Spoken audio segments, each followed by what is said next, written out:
বিশ্বকাপে স্পেনের জয়ের পর আনন্দে আত্মহারা হয়ে পড়েন লামিন ইয়ামালের ছোট ভাই।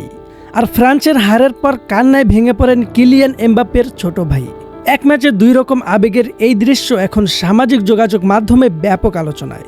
একদিকে ভাইয়ের জয়ে উচ্ছ্বাস, অন্যদিকে ভাইয়ের পরাজয়ে চোখের জল।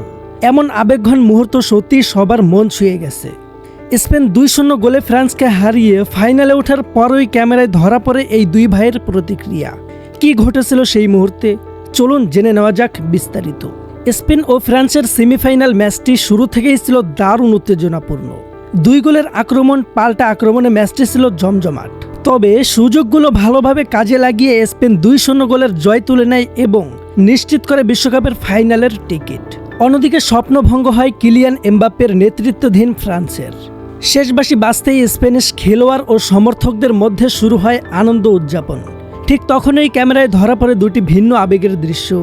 ভাইয়ের জয়ে আনন্দে নেচে গিয়ে উল্লাস করতে দেখা যায় লামিন ইয়ামালের ছোট ভাইকে, আর হাসি আর উচ্ছ্বাস মুহূর্তেই দর্শকদের মন জয় করে নেয়। অন্যদিকে ফ্রান্সের হার মেনে নিতে না পেরে কান্নায় ভেঙে পড়েন কিলিয়ান এমবাপ্পের ছোট ভাই। চোখের পানি ধরে রাখতে পারেননি তিনি।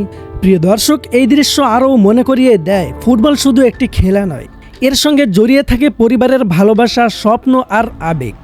এখন এই দুই ভাইয়ের আবেগঘন ভিডিও সামাজিক যোগাযোগ মাধ্যমে ভাইরাল। কেউ লামিন ইয়ামালের ছোট ভাইয়ের আনন্দে প্রশংসা করছেন, আবার কেউ এমবাপ্পের ছোট ভাইয়ের কান্না দেখে ভেঙে পড়ছে।